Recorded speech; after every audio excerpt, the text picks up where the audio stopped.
So good afternoon, everyone, ladies and gentlemen. Thank you for joining us for Philippine Startup Week 2021. I am attorney Edsel Tupas, a partner at Goriseta Africa Cauton and Saavedra, or Goriseta Law in short.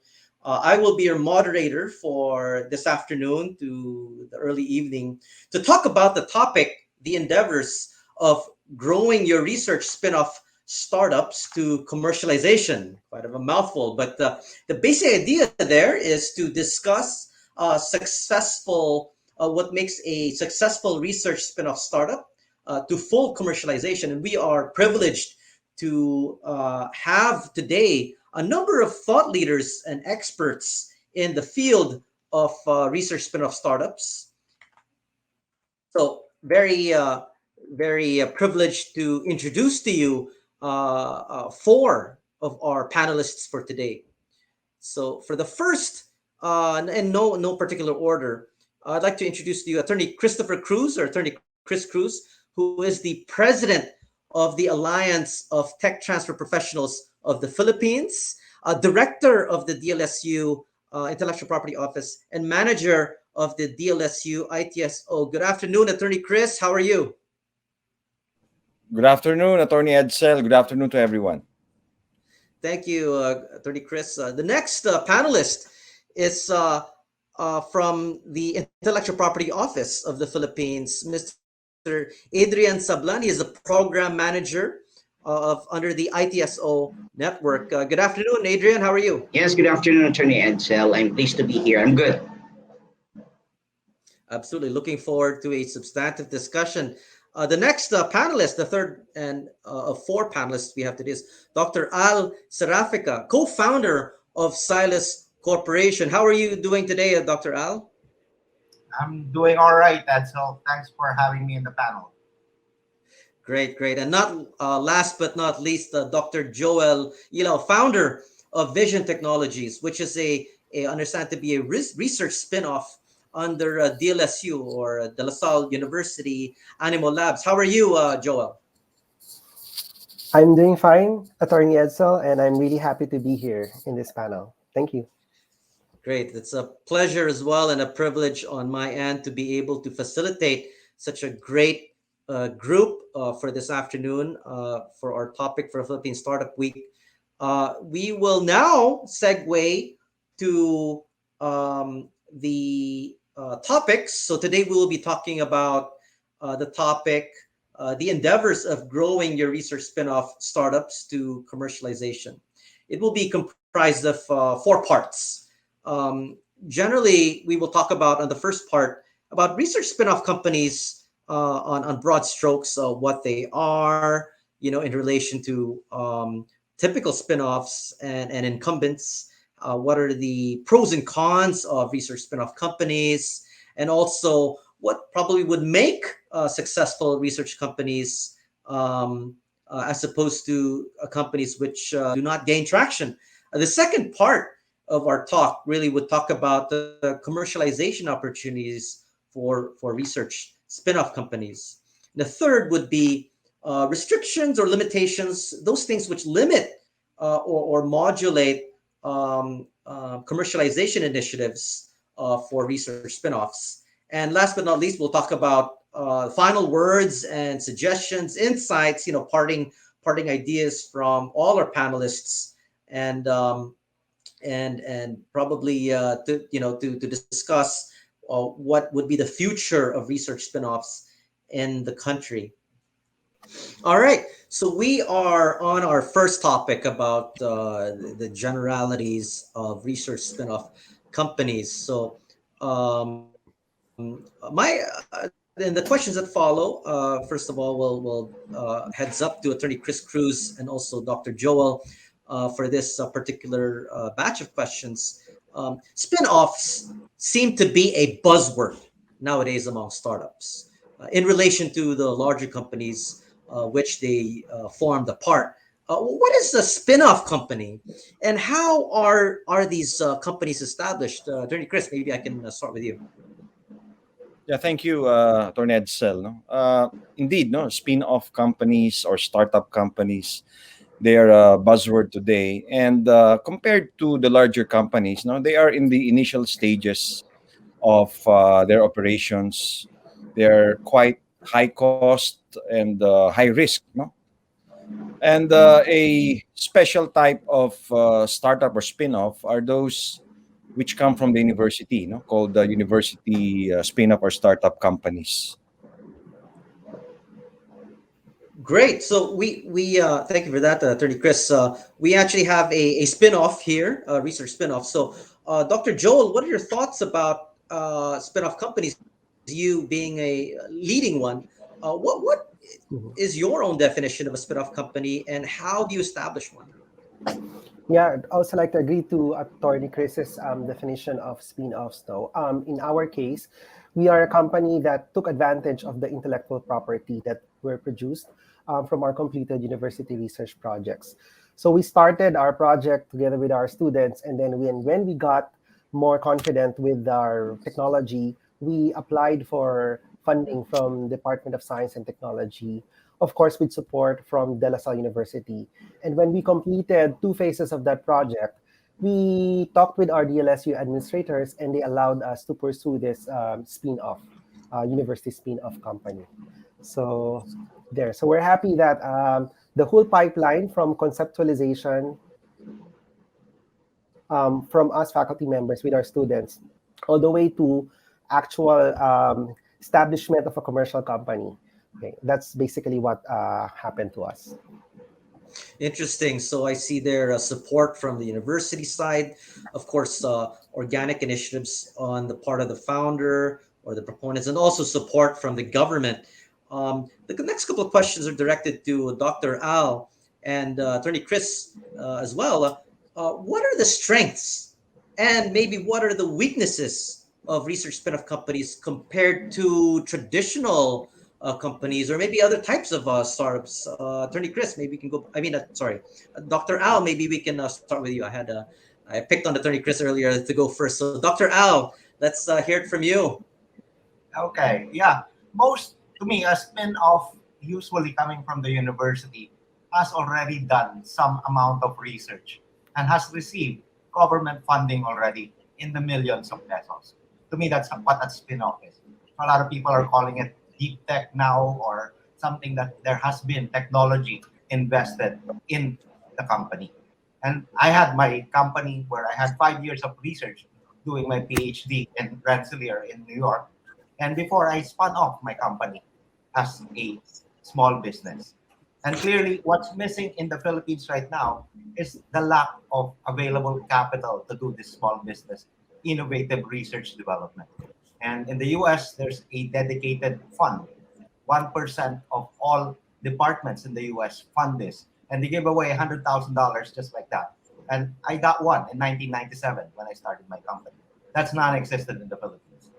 The other weakness is also our lack of focus on product development and some of this early research that we're doing. One of the strong things about this, we do have a good pool of PhDs and technologists who are willing to undertake research. The only question is, how savvy are they in terms of knowing what the market trends and what really are the user needs and product needs out there that they can address using their technologies. So hopefully that will be a good start for us to discuss where to go next with the spin-off companies in the Philippines. Thank you. Interesting. Thank you, Dr. Al. Attorney Chris, what is your take about the strengths and weaknesses, pros and cons for research spin-off companies? Yeah, thank you. I'd like to agree with Doc Al, no, that especially for university-based startup companies, uh, the technology is already research-based, no, meaning someone has vetted it already. It has passed through a certain evaluation process. So, in effect, no, it has some vote of confidence already. And of course, if you are part of an institution, you get the entire support, no, of the university. You get the support of the alumni. I think these are some of the strengths, no, if you are a startup coming from a university. Some of the weaknesses, I think that in the university startup, I think that we are still in that publish or perish mentality. Why? Well, because publication is the one being rewarded, in the university. Um, so we have to make a change of mindset, probably a paradigm shift, so that some of the faculty, some of the researchers would open, their minds towards commercialization, forming a company. So, to my mind, these are some of the strengths and weaknesses of university startups. So I'd like to talk about the notion of successful research spin-off companies. And this question is directed to Sir Adrian of Ipofel and also Dr. Al, if that's okay. Um, and the topic is successful research spin-off companies are those that are able to fulfill a market need or a market traction, protect their technology somehow, and raise funding in various stages. Can you name some of the more successful or reputable research spin-off companies that are in the market, and probably also maybe dwell on this whole notion of what is a successful research company to begin with? Is it funding? Is it intellectual property protection? Is it having a good team? So maybe I can turn the mic to you, Sir Adrian. Yes, thank you, Attorney Edsel. It's a combination of those. A good team with the suitable skill sets and a mindset for commercialization. Plus, of course, ensuring that the IP, I mean the technology, has intellectual property protection. And, well, a good funding. I can say, for example, Adamson University, a private university, which is a member of our ITSO network. They actually put up a spin-off company for their Vigormin technology. Eventually, they were able to put up a plant in Batangas, to sustain production. They have steady clients in restaurants, hotels, and condominiums. And they are able to fill market needs, because the Vigormin technology addresses uh, neutralizing odor, bad odor emitted from waste water. So it's really one of a kind of technology that addresses needs in the industry. Thank you, Sir Adrian. Dr. Al, what are your thoughts about what makes successful research spin-off companies? And maybe can you name a few? Thank you, Edsel, for that question. Actually, when I came back here in the Philippines after being in the US for 20 years, uh, I told them that if you wanted to commercialize a technology, you have to trim it. Trim as in T as in technology focus. You have to know the regulatory pathway of your product. You have to have intellectual property, as well as knowing your market and be able to manufacture. And most importantly, the last M of the three M's in TRIM is to be able to raise the funding, may it be venture capital, may it be government funding, to realize all those activities I just enumerated earlier. So I told them, don't even remember my name, but if you have a technology and you want to commercialize, just trim it and focus on those 5 items. Uh, in my experience in the US, all of that happened to me when I started my company in 1996. The focus on the technology had been in the medical area. We had about 8 granted patents, moving to 10 within a few years. I've also licensed technologies in the space from Johnson& Johnson. We completed our management team, as Adrian mentioned. That's very critical.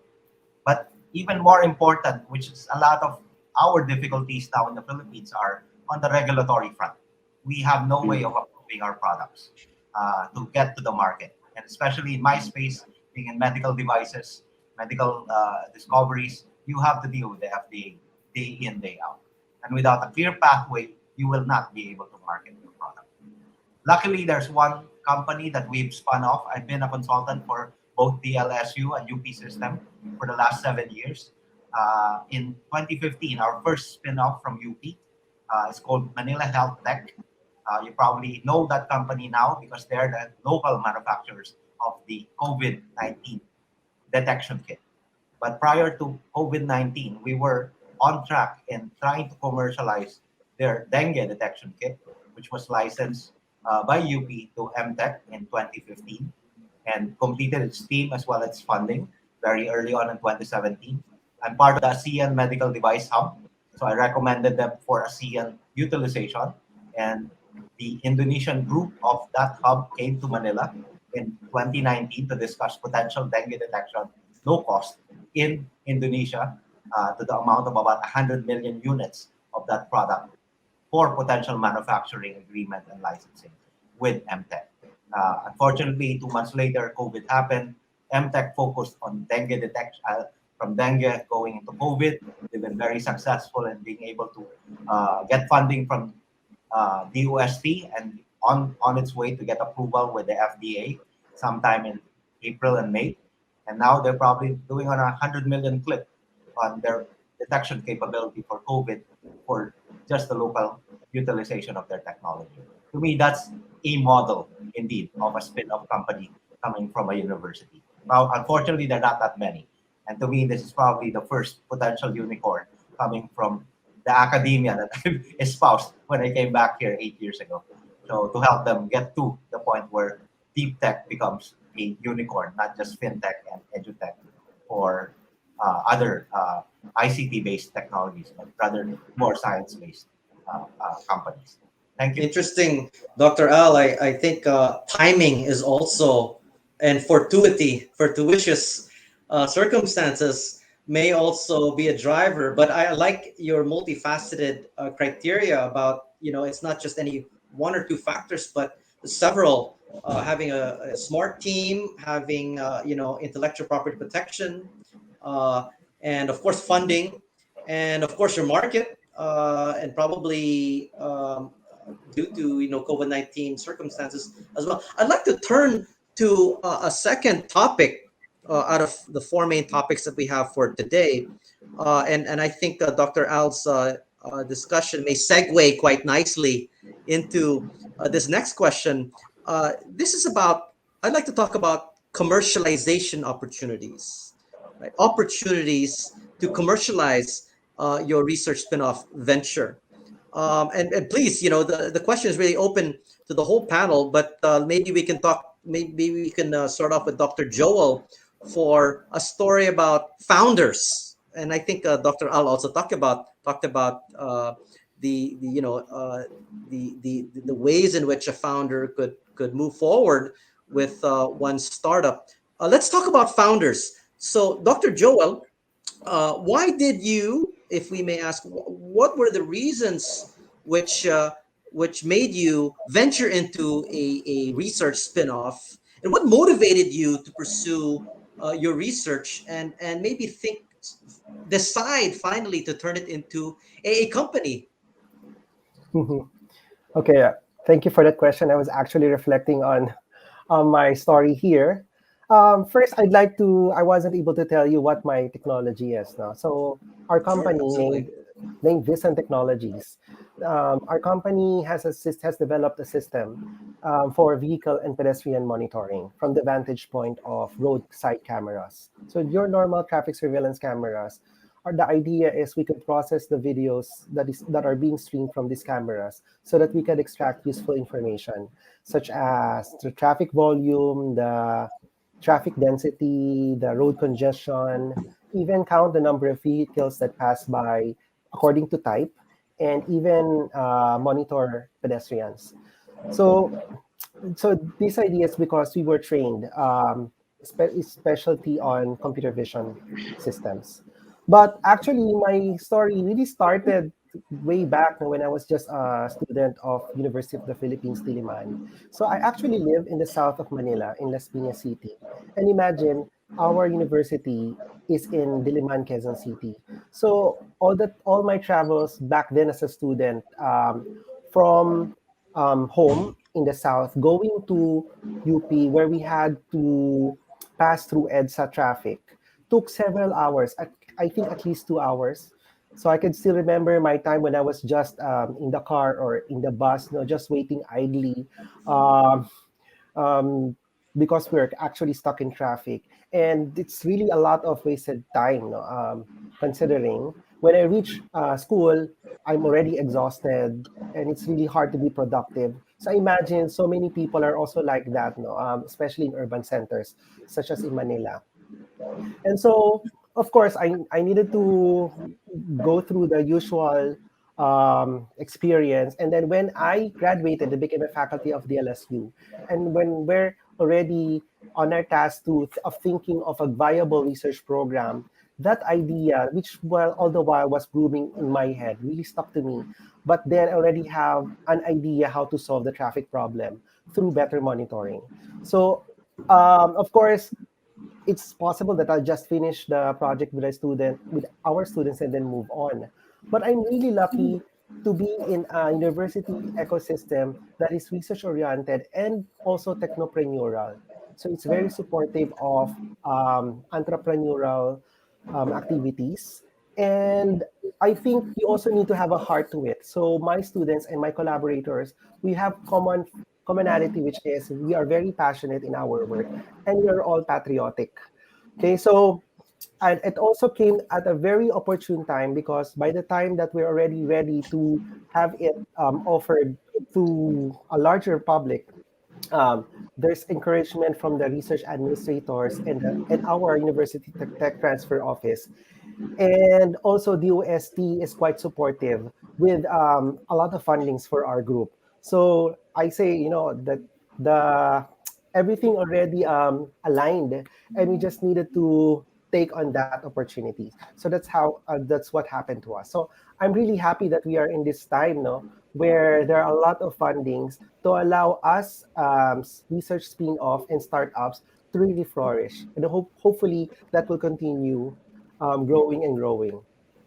Yeah, I gather, Dr. Joel, that you had, there was alignment between intrinsic values, intrinsic energy, and then the extrinsic or enabling environment was seemed to have supported your cause. You being a proponent during the time when you were zooming forward. Let's now turn over to the other side of the fence on the part of universities being maybe in an enabling environment for research spin-off startups. Let's talk about the universities stories, and this is directed to going back to Attorney Chris Cruz. Why do universities support research entrepreneurs, and what is the goal behind university support? Thank you for that question, Attorney Edsel. No? This question brings me back, no, in 2008, no, when I started out as the director of the IP office of the LSU. I was a one-person office then, and very few knew about IP and technology commercialization. And fast forward 13 years later, we now have a lot of activities. So, why do universities support research entrepreneurs? For a long time, universities are in that ivory tower where they teach, but very little contact, no, to the outside world. I think now universities have embraced the third mission. No, the first two missions are teaching and research, and the third mission is technology transfer for social impact. So I think universities now support research entrepreneurs because they want to have social impact. Uh, I remember then very few uh, wanted to venture into this, and so what we usually tell them is that do not replace publication because publication is very important. What we are offering you is an option. An option aside from publication is to also have your own company, no, or a startup company. So I think this is consistent with the triple helix model of innovation, no, where if before the academe is passive, now the academe is a contributor to social and economic development. So now we have three parts, no? We have government, industry, and the academe. And I'm happy that through technology transfer, the university is now playing an active role in shaping our economy and for social development. I'd like to direct, thank you for that, Attorney Chris. I'd like to direct the next question to Dr. Al, and also going back to you, Chris, of course, chime in anytime. But Dr. Al, high tech firms are increasingly seeking out universities for partnerships, for support, in ways that would boost academic entrepreneurship. How do you think universities tend to support these commercialization efforts of research spin-off companies? We did try to do an experiment very early on and sell. In 2014, I'm part of the starting group of the US-8 project called STRIDE. It's Science, Technology, Research, and Innovation for Development. It's a $32 million project of US aid funded that started in 2014. And in 2016, we started what they call an industry-facing pitch. It's called a reverse pitch, wherein we asked industry to pitch their future or strategic focus. In this case, it was IMI, the semiconductor company of Ayala, headed by Art Tan. An Art pitched that they wanted to be in medical devices, embedded systems, as well as other types of technologies and computer and visual for automotive applications. And by doing that, we assembled the universities we funded 2 years earlier, about 40 of them, academic researchers that we funded close to 200 million pesos at that point, to listen to an industry pitch and then propose. And then by doing so, you get to focus your research efforts towards a particular application, which there's already a recipient on the other side, that being industry. And our role as US Aid Stride at that point was we were willing to fund part of the project. And the two projects that got awarded went to the LSU. Attorney Chris was part of the contracting group with that. Luckily, IMI is also a big donor to DLSU at that point. I think Ed Chua was part of the board on both sides. But what it does is it allows collaboration that's quite non-existent in the Philippines between a big corporation company doing research with an academic institution. And that's way back in 2016, 2017. There were two projects I remember. Unfortunately, it wasn't Joel. There's another group in physics as well as a nanocode with both physics at that time. But what it did was it allowed the conversation and the collaboration to happen. And even the contracting, which probably Chris can talk about the nitty-gritty details of some hang-ups in the contracting where there's a commitment on both parties to deliver. And it's kind of a little bit jittery on the side of academics. They're not used to that kind of contracts. But it did make a possible collaboration, through collaboration of research towards a product that will be manufactured, if successful, and if proven to be effective by a company that already initially pitched the idea. So to me, we need to make those kinds of collaborations happen, not only in semiconductors, in health, in mechanical aeronautics, as well as other areas of our deep tech bench, including 3D printing and additive manufacturing at this point. But we need more of those models. And luckily, the UST responded. They now have what they create, which is more academia and industry. And they funded close to 100, I think, last 2 years, which was the model of what we call the Aguila Grant, 3 years or 4 years earlier at the UST that I was part of. I hope that that's one idea that we can look at. Of course, from a startup side, I mentioned already the small business innovative research grants that are in close to $1 billion in the US. Hopefully, we can do that with the two new laws that we just enacted in the Philippines, the Philippine Innovation Act, as well as the Innovation Startup Act, that we've been part of inputting in the last 7 years. There's a whole ecosystem, Ansel, that we've been working on in the last 7, 8 years of the Philippines, and it includes government, industry, and academia. And IFOFIL has been a big partner of that. And of course, you can see the benefits now, not only within this conference, but as well as outside, wherein even the venture capitalist groups coming out of the different areas of ASEAN as well as the Western group have been coming in. So hopefully, it's a very encouraging environment now. And I bet you, Jojo, will probably say it is. Thank you. Wow, I'm getting a very clear impression that there's been a lot of hard work in making things happen and you're creating an entire ecosystem Ecosystem. and Yeah. yes, and the spaces and Ecosystem, correct. at a time when people probably were probably even thinking more traditionally. Attorney Chris, what do you think about if you maybe could hear your take on this? Yeah, thank you. Doctor, I'll talk about the macro level. Let me share my thoughts on the micro level from the university perspective. And you're right, Doc Al, no? That was, I think, 2015. No? We were the first cohort of the STRIDE KTTO program. And eventually I became one of the mentors that really helped us, no, in capacitating ourselves towards motivating, helping research entrepreneurs. So what we did, no, in the university was to support the ecosystem. And how did we do that? We created rules like the IP policy and the tech transfer policy that would make it easier for the research entrepreneur, no, to venture into a spin-off or a startup. Um, we have what we call IP innovation clinics where we have hand holding.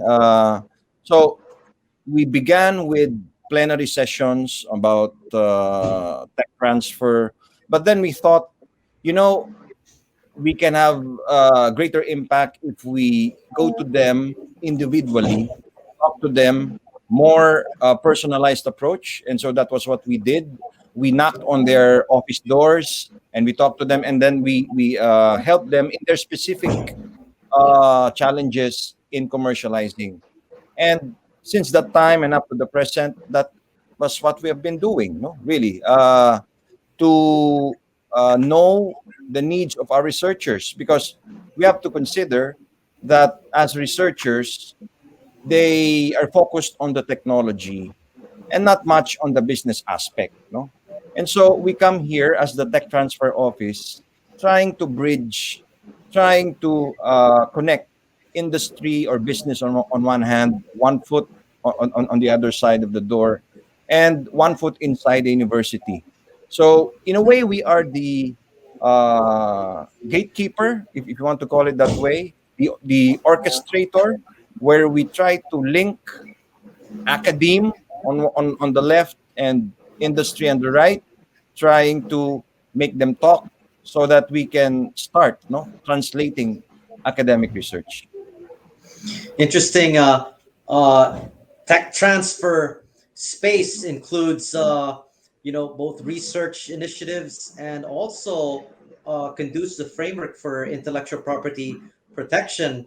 And I believe, Chris, you've been quite involved in tech transfer or Yeah. for deeply embedded in tech transfer space for quite some time. Let's turn to the Intellectual Property Office of the Philippines to talk more about our government's policy on IP and IP protection. IPFIL is the government agency mandated to administer policies on intellectual property. And Sir Adrian, this question is directed to you about the IPO's mandate to strengthen the protection of IP rights in the Philippines. What should be the role of the Intellectual Property Office of the Philippines in helping startup companies commercialize their products and services? Sir Adrian. Yes. The Intellectual Property Office of the Philippines has already been designated by the World Intellectual Property Organization as the International Search Authority, or ISA, and the IPEA, or International Patent Examination Authority. So this is opportune and will pave the way for helping startup companies, especially those who will want to commercialize or do tech transfer, cross-border technology transfer abroad, to protect, no, their intellectual properties in the territories where they intend to commercialize their product through cross-border technology transfer by applying for international patent protection through the patent cooperation treaty. And we do provide incentives for that. No? For example, we provide discounts for those who will apply for international patent, no? Especially among MSMEs or startup companies. So as regards commercialization, well, the aspect of commercialization does not necessarily fall within the ambit of the express mandate of IPOFIL. We can and do provide technical assistance even to startup companies in terms of crafting technology licensing agreements. We just did this with the Asian Institute of Management. No, when they tapped us, I served as a program mentor for their startup companies last year, no, during the pandemic. So another thing is that we're now in the direction of doing IP valuation, specifically quantitative valuation of the IP to be commercialized, which is critical. So IPOFIL is now in the direction of developing our own pool of professional IP evaluators who can later, that is what we envision, assist companies and other stakeholders, no, spin-offs included in performing the technical aspects of valuation of intangible assets. So currently, IPOFIL already has a few patent valuators duly certified by an entity abroad, but this is so expensive, no? We paid so big a money for this. And in time, we intend to increase that number substantially, no? From within us. So we all are also currently fleshing out a collaborative project initiated by the Association of Southeast Asian Nations, which hopes to master quite a number of valuation experts or professionals within the region, I mean the ASEAN region, coming from both the academe and financial institutions. So both ASEAN and IPOFIL view IP valuation as very important, enhancing regional mechanisms and promoting asset creation and commercialization to strengthen IP rights cooperation in the ASEAN region. Let's explore further the relationship between IP policies, IP protection and policies, and tech transfer. So I'm going to have to loop you back in, Attorney Chris, on this, and perhaps turn back to Sir Adrian to discuss this relationship. Tech transfer is said to be the process of translating science, tech, and academic research into marketable opportunities. What are the common and acceptable tech transfer practices out there that apply to research spin-off companies? Can you talk more about that, Attorney Chris? Yeah, thank you, Attorney Edsel. I think this is the time where I can share about our newly organized entity, which is ATOP. No, ATOP is the Alliance of Tech Transfer Professionals of the Philippines. I think this is a fairly new idea in the Philippines. This is similar to the AUTM or the Association of University Tech Managers in the United States. No? We were brainstorming several years ago on how we can help in this tech transfer discipline. And so we thought, why not establish a non-stock, non-profit organization. And it seems that the stars were aligning because WIPO was also thinking about that, or the World Intellectual Property Organization. And so they talked to us, and right now our goal is to be the accredited technology transfer organization of the Philippines. Um, if you've heard about the ATTP, or the Association of Tech Transfer Professionals Abroad, um, ATOP would like to be the Philippine accredited ATTP office in the Philippines, and where we will be able to give RTTP credits for someone who would like to be a registered technology transfer professional. So some of the acceptable tech transfer practices that we can do to help spin-off companies is, I think, number one is sharing of best practices. I think most organizations do this over a cup of coffee, or over Zoom meetings like this, no, because we cannot meet face to face anymore. I think that's one of the goals, so that you don't commit the mistakes of others. You don't need to learn it the hard way, and capacitating our technology entrepreneurs. I think this is one area where we need a lot of support, because for lack of awareness, lack of tech transfer and IP innovation, I think this is where there is a big gap. And so I think by uh, having a focus, no, on these aspects, we can help our researchers, no, in their spin-off companies. Yes, sir, Adrian, I'd like to turn to you and maybe Yes. supplement the discussion. Go ahead. Yes, I just would like to add this.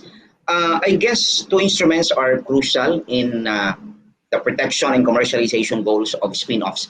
Uh, the intellectual property policy and the technology transfer policy. No, because before they can, I mean, spin-offs can commercialize, they should be able to negotiate from a position of strength, and they can only negotiate from a position of strength if, for one, the IP is already protected, or at least has been filed for the appropriate IP protection. And the other is the issue on ownership is already settled. That's very important. So the IP policy will guide them in that respect, as well as the technology transfer policy. We have PhilMec, for example. PhilMec is an RDI concentrating on post-harvest research in the Philippines, part of our ITSO network. They actually came up, apart from their IP policy and tech trans policy, they also made their own spin-off policy, no? Which guides now their own commercialization initiatives because they put up actually their own spin-off. So the spin-off policy will now guide their commercialization pathway. So I guess that's really important. Interesting. Appreciate any other thoughts from the panel. But absent any interjection, I'd like to perhaps leave the subtopic on opportunities for commercialization and then move on to our third subtopic, which would be called, for purpose of today's talk, limitations. So we will now talk about restrictions, limitations, constraints, commercialization limitations that are applicable to research spin-off startups. So the next few questions are to be directed to Adrian again, and of course Attorney Chris and Dr. Al, and of course Joel. Welcome, to come in any time you want. It is not unheard of for spin-off companies to be concerned about copycats, duplicating, copying their tech and even their narratives. How can research spin-off companies protect their IP whenever opening up discussions and their business space with incumbent corporations? Are there any IP strategies that you would recommend? Of course, by the way, there is no attorney-client engagement or relationship here, but really just for informational purposes, maybe you could share insights for the benefit of Philippine Startup Week. Sir Adrian, maybe we can start off with you. Yes, Attorney Edsel, as I pointed out earlier, before initiating a negotiation process no, in the technology transfer continuum, the spin-off company has to make sure that they are negotiating from a position of strength in terms of ownership and protection of the IP. The IP should be filed first for appropriate protection. Then ownership of the IP should already be established before commencing any discussions with the company. And at the first and maybe second, even up to the third stages of the discussion, no, until the deal is signed or consummated, when the spin-off has to make material disclosures already, the moment that the spin-off is or spin-off company is prompted to make material disclosures about their technology, the parties should be asked to sign a confidentiality agreement or a non-disclosure agreement that is for the protection of the spin-off company, just in case, for example, in the end, the other party will not really be interested, will not buy into the technology. So that's one. Negotiating from a position of strength, and of course, protecting trade and research secrets. What do you think, Attorney Chris? Yeah, thank you. IP, is a very important aspect of commercialization. But I always believe, that IP is not the end, but only a means to an end, meaning it is a tool. And I'm reminded of the article that I've read 2 days ago. It is the IP strategy of comparing the IP strategy, let's say, of Disney and Netflix. Uh, they have the same kind of IP, which is having copyright over their movies. But if you look at the strategy of Netflix, we know of the very popular Squid Game, right? So Squid Game has been copied over and over. There were a lot of memes, but what is Netflix doing? it's not enforcing its IP right. Why? Because it believes that if it is always uh, copied or replicated, it becomes more popular. So that's one way of looking at IP as a tool. On the other hand, no, we have Disney, who also owns films, but are quite protective about their IP. Why? Because their business is involves not only movies but merchandise, T-shirts, toys, and all of that. So they have to be protective of their IP. So what I'm saying is that both have their own reasons for using their IP the way they do. So it's just that since IP is a negative right, it's up to the IP owner to decide whether to enforce it or not. And for some, it makes good business sense not to enforce it strictly, while for others, you would need to really enforce it to protect your business model. So what I'm saying here, no, is that IP strategy would depend on your business objective. And as a startup company uh, with very few clients and you're still starting off, what is your business model? Because your business model will tell you how or what Mm, will be your IP strategy. correct. Interesting reference to Squid Game and the Yeah. viral virality of such such media, and that IP is but a means to perhaps an ultimate business choice. Dr. Al, what do you think about what do you think about all of this? What do you think about um, IP as a strategy, or any Well, recommendations as I've used IP a lot, Edsel, in my tenure as the vice president and chief technology officer of my company. At the height of my company, I was managing about 66 active patent filings.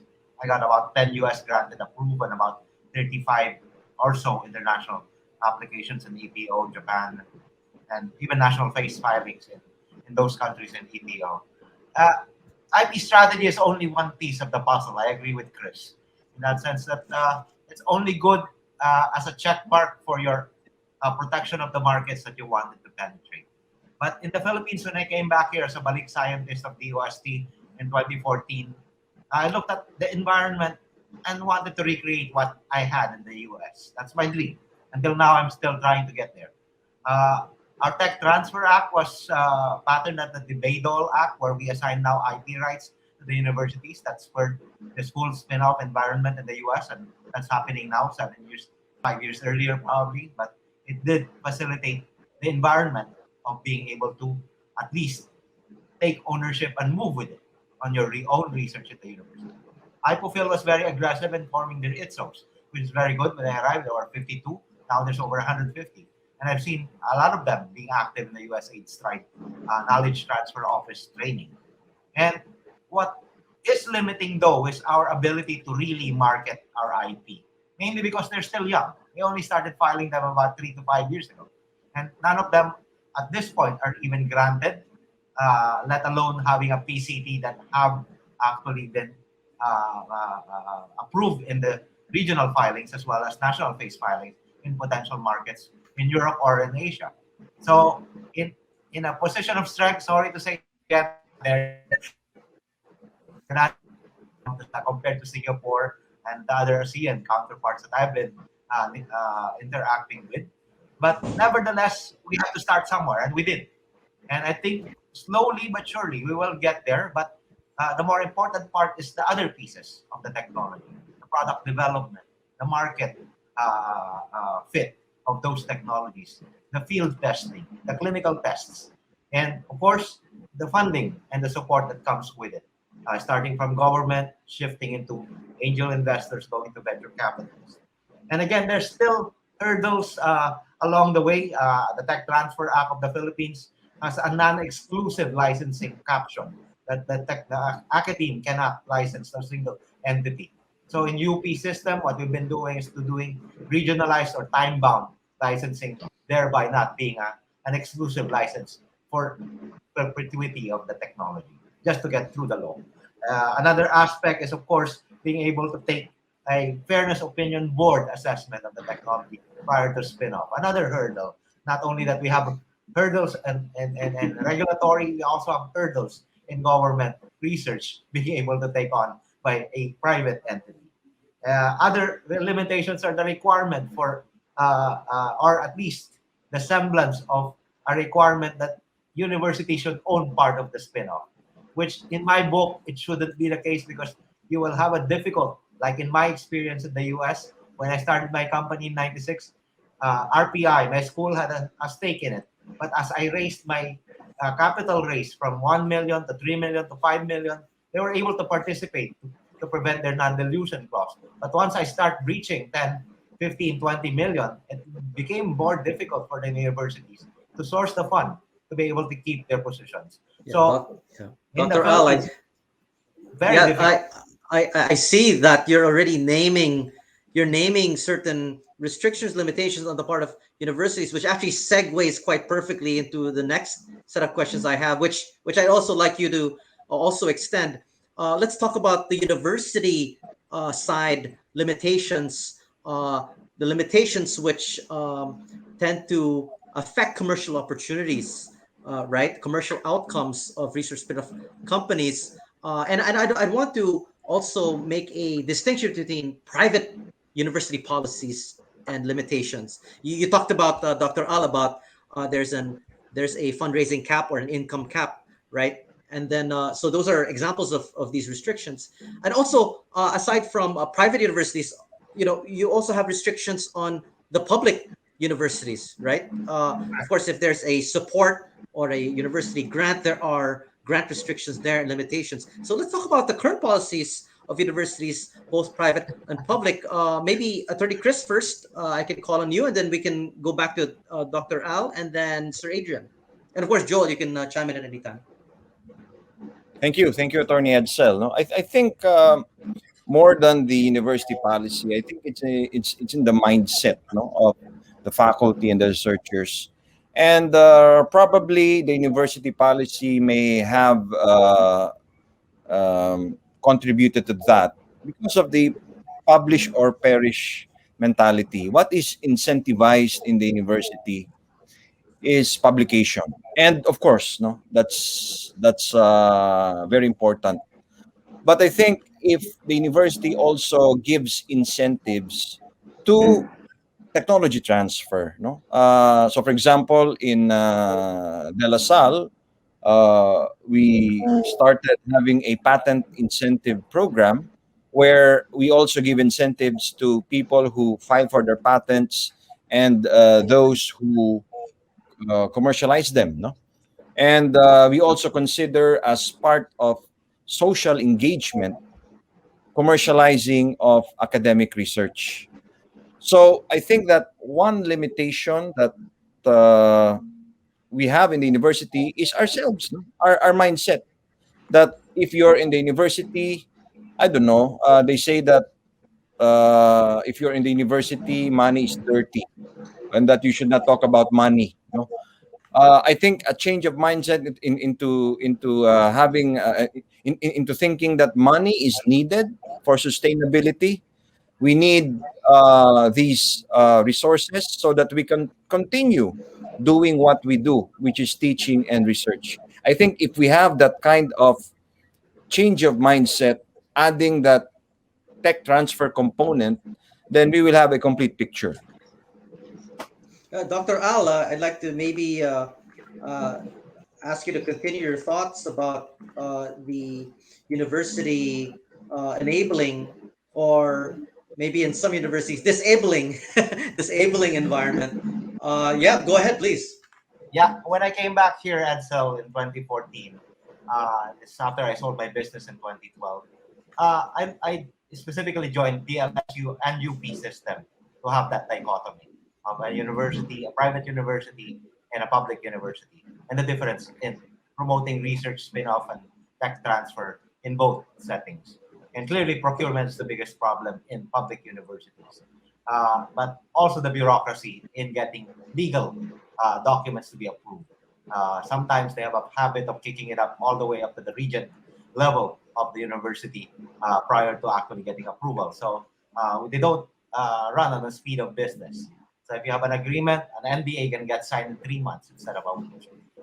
And private entities, at least in DLSU, it's equally fast in that sense. So there are advantages mainly because of the non-adherence to the laws governing public universities and not having CHED as well as part of your regulatory agency.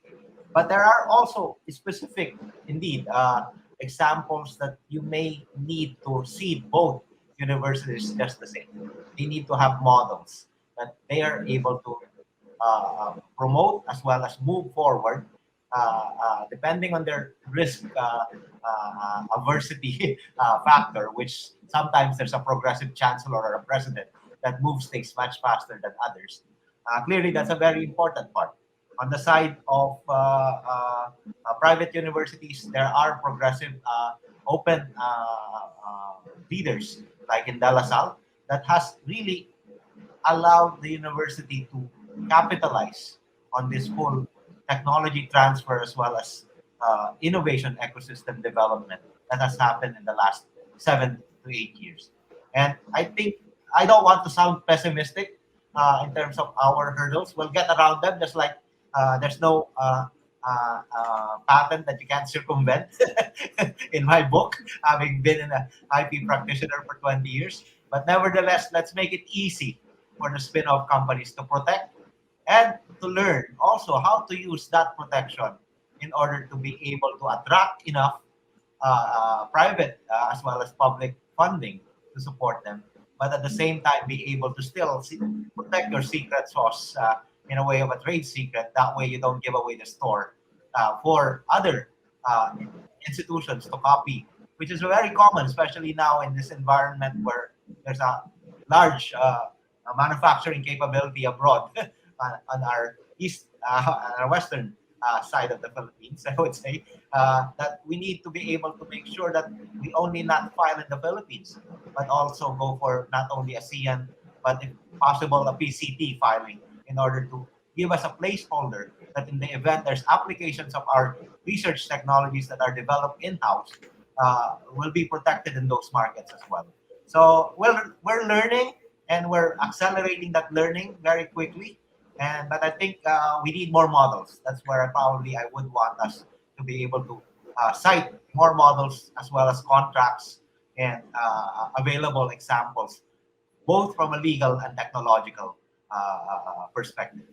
I hope that's Interest, about as good as I can say it for now. Thank you. Very, very good. Interesting reference to government procurement because interesting enough, I worked in government for 10 years in all branches of government. And I also was a member of the Bids and Awards Committee at the major government line agency. And I'm sure Adrian would probably know a little bit about on the government side. But government procurement under RA 9184 and, of course, legal documentation can be quite stringent. On the government side and IPOFIL side, what do you think would be the limitations on the part of maybe public institutions, universities, on what Yes.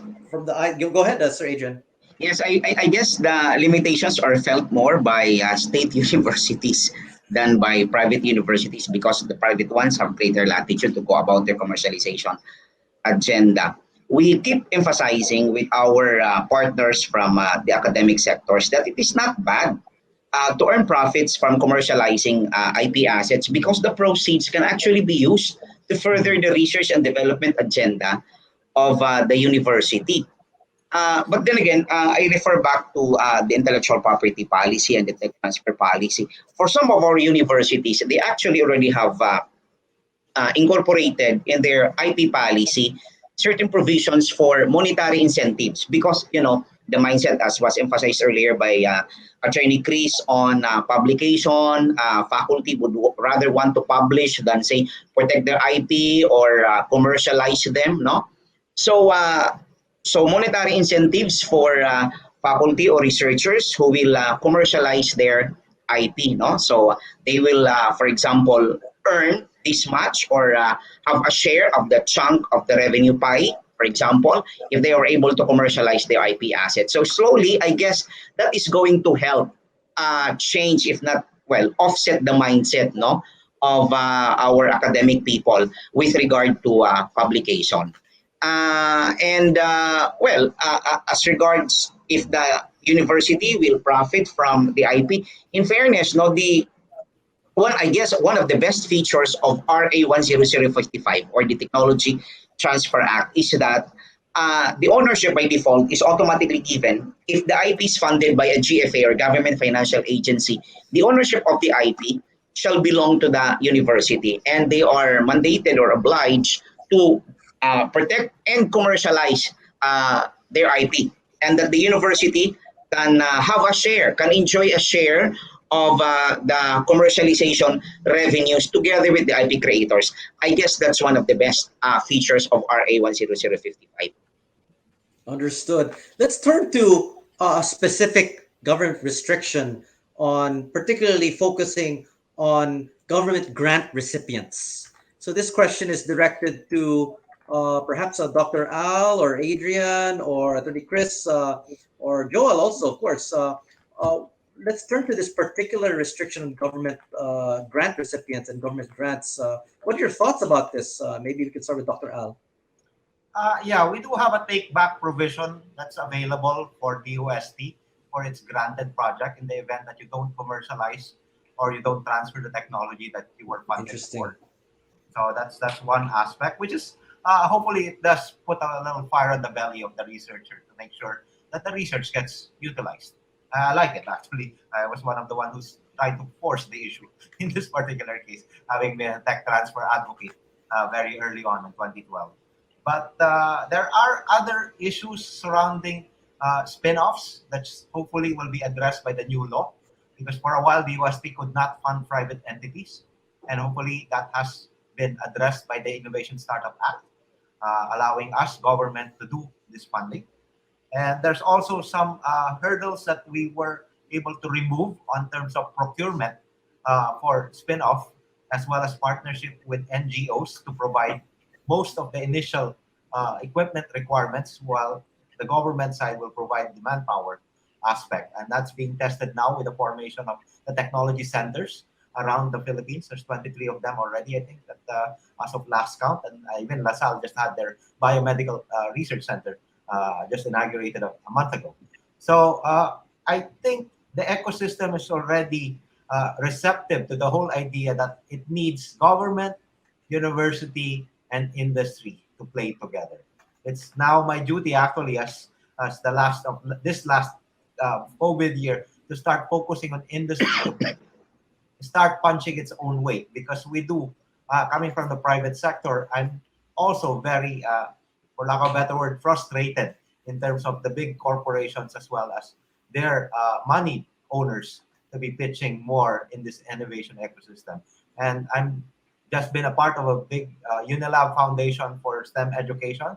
Got elected chairman for it, and I'm trying to push at least maybe from the League of Corporate Foundations to start looking at hopefully helping our ecosystem moving towards the actual mother companies, eventually adapting them as well. But I think this whole aspect of only government doing its part is not gonna work unless we all, like the way we did it for this pandemic, really a bayanihan for everybody. So academe, industry, being able to pull some of the ongoing activities that are ready for tech transfer and commercialization from government funding. That way, it gets more towards its goal of being sustainable as well as fully utilized, and of course, economically feasible or viable. I hope that answers your question a bit, Edsel. I know it's a bit not as direct as you would want it to be. Thank you. Quite robust and rich. I like the whole Bayanihan concept. Of course, it's none other than the whole of society or whole government approach to make things work. Sir Adrian, what do you think? What are your thoughts on this?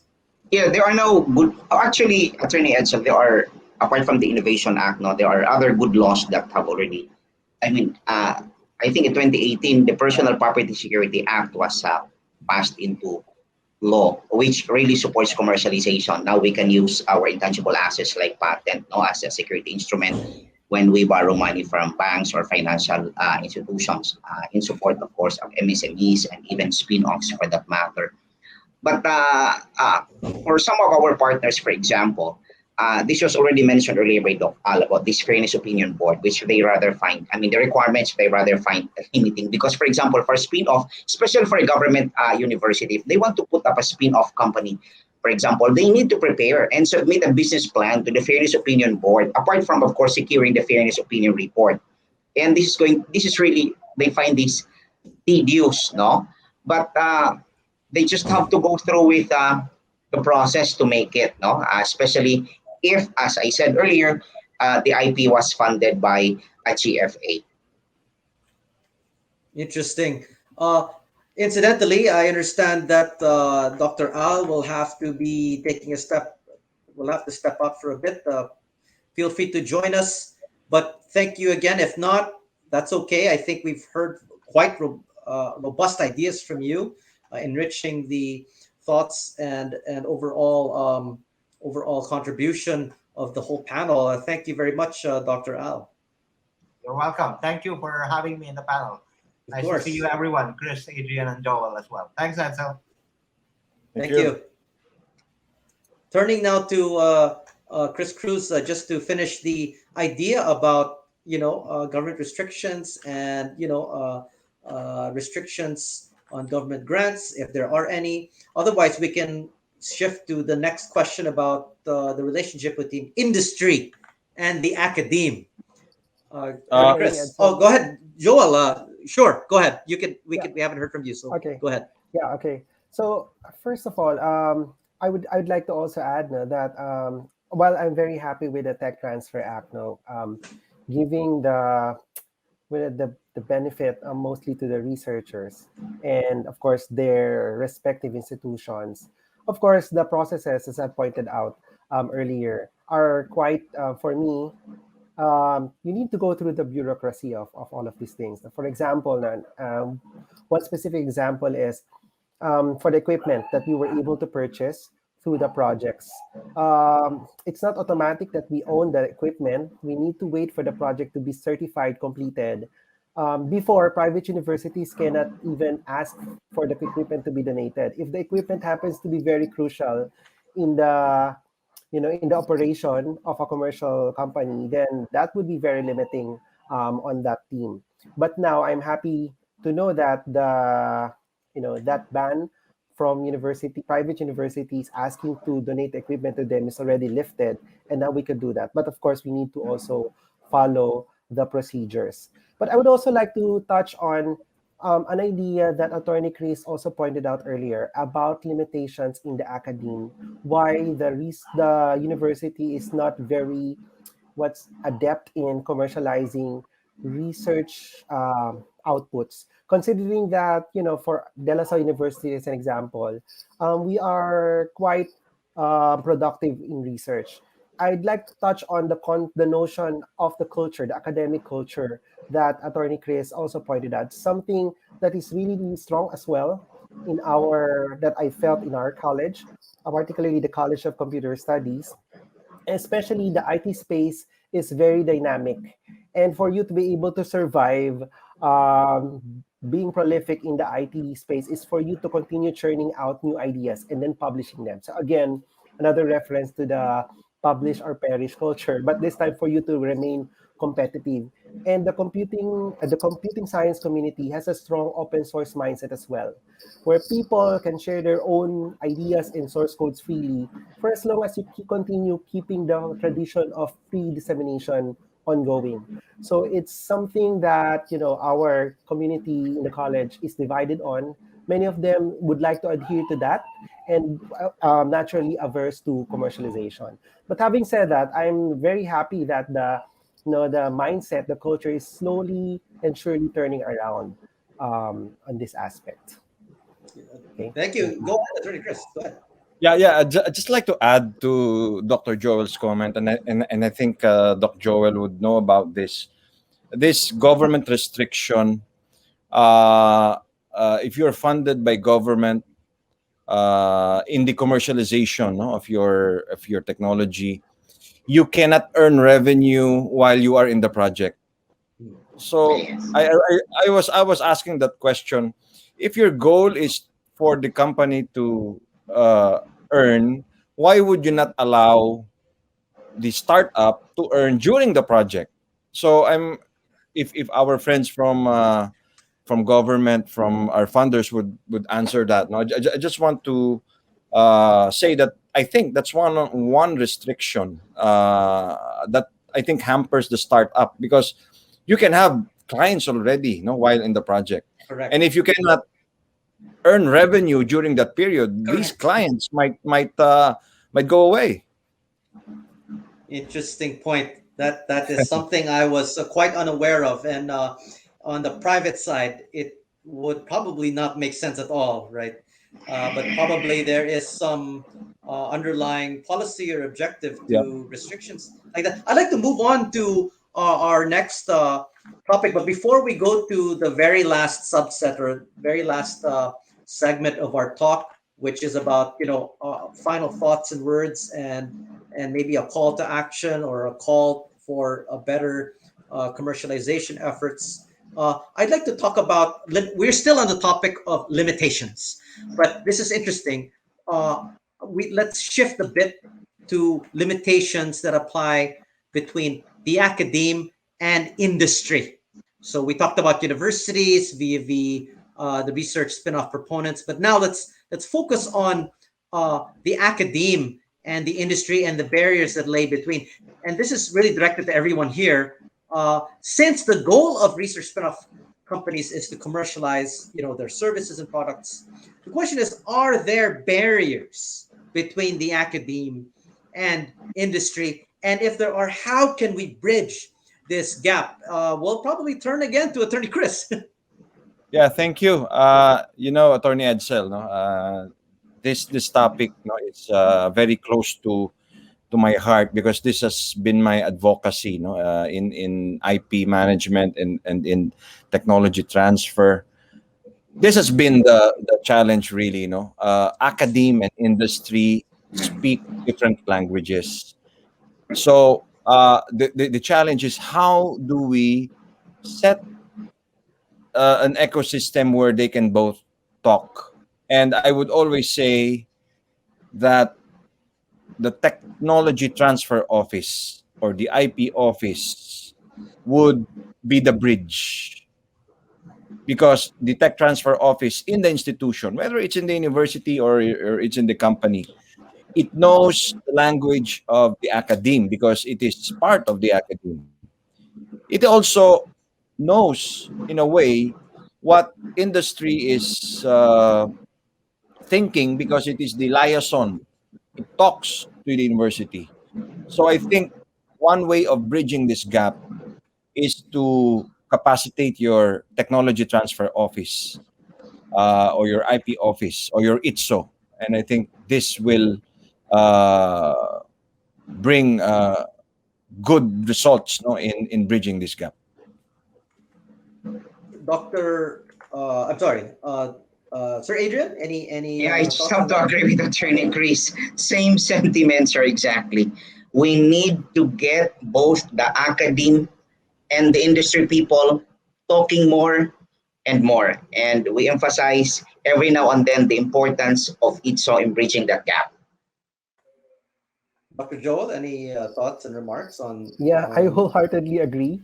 But I'm also, you know, I, I was fortunate to have been invited to go to various tech companies, no, through the initiative of the tech transfer office as well as the USA, and where we could go there, talk to department heads and tech team there, so that we could identify some aspects of their operations that the academe could work on.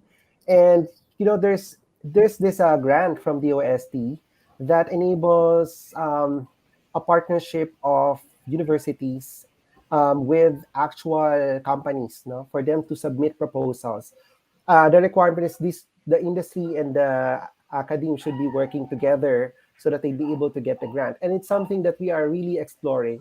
I consider myself as a pioneer. No, it's there's not much in our ranks that are interested in doing that, but we are rebels and we are pioneers, and we're happy to take whatever opportunity that comes our way and to learn from it. And I'm really quite hopeful and optimistic that these small initiatives would eventually grow to something greater, having more interactions between industry and academia. But there are challenges, but it's not so much no, that the conversations between academia and the industry will stop. Yes. So I can see a Interesting. very rosy future there. Yeah, interesting how the barriers are inter are between arise between it's like a tripartite interaction between government. Actually, it's four sectors. You have university setting, you have the of course the business proponents, you have government, and also industry.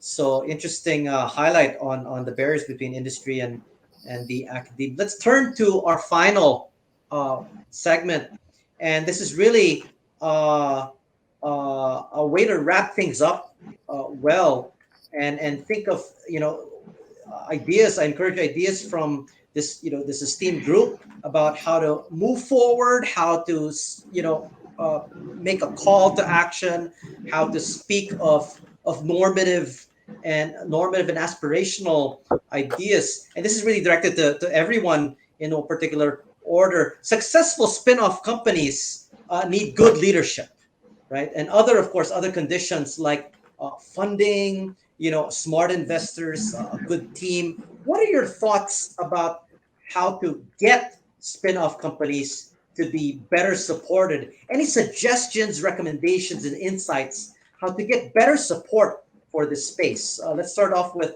maybe Sir Adrian. Yeah. Well, first and foremost, they need to have technologies that respond to needs of society, no, or the industry. For example, the Department of Science and Technologies actually has a lot of programs that support the commercialization of technologies that respond to government and industry needs. No, that's one. I fulfill also is helping out MSMEs by providing, well, of course, our concentration is protection by providing certain incentives for those startup companies who are trying to protect their technologies. So that's it. Attorney Chris, what are your thoughts about how to get better support for research spin-off companies? I think we are living in exciting times now. I've not seen this kind of activity 5 years or 10 years ago, where government has been there to support, no, the OST, IPO Phil. People in the university are being trained. We see a lot of activity. So I think that the support is there. No, I'm quite positive. No, that we are building a good ecosystem. The researchers are given funding for more R&D, and now not only R&D, they have to protect that IP and then commercialize it. So I think the entire ecosystem is starting to build up, and I'm quite positive, no, that we will continue in this direction. Dr. Joel? Okay, so actually, I think there are two things that you could provide more support. One is the macroscopic, where the government should be coming up with better legislation for budding startup companies. Actually, there's this one limitation that recently got reminded of, where if you wanted to participate in projects for bidding by the government, you need to provide a portfolio. Okay, but if you're a startup company, no matter how good your idea is, your technology is, if you don't have any history to speak of, then you wouldn't be able to participate in the bidding project, no matter how um, related that your company is to a particular project for bidding. In the microscopic scale, I think Attorney Chris also already touched on this matter, the need to have a very robust ecosystem where the university research and technology transfer administration should have supportive policies and a robust reward system to encourage our entrepreneurial faculty members. So I myself had difficulty getting for the loading, no, just to do this commercialization. So I really was very doing a lot of letters sending to various administrators just to get the loading, no, so that I could focus on this. And hopefully, this process gets them to be more aware of the kind of support that faculty members would need. No, I'm considered one as a pioneering faculty, and hopefully by experience would make them more aware on what kinds of support they would give the faculty members. Also, the research unit should have policies that are in place that will help them not just in terms of research but also in services. It might be very um, what's this? It might be very um, typical for regular companies, but something that's not usual in research units, such as the kind of accounting and legal service that they would need when coming up with their own companies.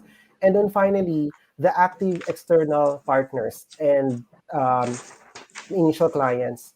So we're happy that the target clients are responding positively. So from the five that that we pointed out to be our pilot testing partner for our technology, we're able to get 8. So solidifying that there's actually a need now for this technology. And the government has been doing very well in funding us. Now, I've been a recipient of various grants now for this technology. So that's it. So hopefully, things becomes more and more accessible to more and more entrepreneurial teams, not just in the academy, but anywhere else. Before we ask for parting words from everyone, we're making good time here, by the way. Just one last substantive question, particular to your organization and your company, in your case, Dr. Joel. Does your organization have current efforts or at least plans that would help and enable research spin-off companies commercialize better? We talked about this all day actually, but maybe this is one good way to wrap up on the particulars. Maybe we can start with either Attorney Chris Cruz or Sir Adrian. Maybe Chris, you can talk about your organization's efforts. Yeah, thank you. So, thank you for that question. That's precisely why we established the ATOP, no, or the Alliance of Tech Transfer Professionals. We see that there is a need for us to talk technology transfer professionals. We need to be that orchestrator so that we can let the researchers on one hand and business and industry on the other start the conversation. So, uh, what we plan to do is to have more sharing, no, of best practices, have training, have awareness programs, trying to get everyone involved in what every other person is doing. So I think this is the primary objective of our organization, ATOP. Let's start the conversation. The conversation Yes. space. What do you think, Sir Adrian? Yes, for our part, we are going to continue our partnership with the Asian Institute of Management, just the Banatao incubator. This year, we're able to graduate 12 of their startup companies. We're able to assist them in using and taking advantage of the tools of the IP system to protect their technologies and to bring their technologies to the market. So we're able to help them craft their technology licensing agreements. We are going to continue that partnership for the succeeding years, no, and graduate many more startup companies. I guess that is a step in the right direction. And Dr. Joel, Yeah. any individual efforts or thoughts on Yeah. your end? Yeah, and we continue to to be welcome beneficiaries to this. I think if we would have a successful story among the academic ranks, from the faculty ranks, I am optimistic that other faculty members would follow suit.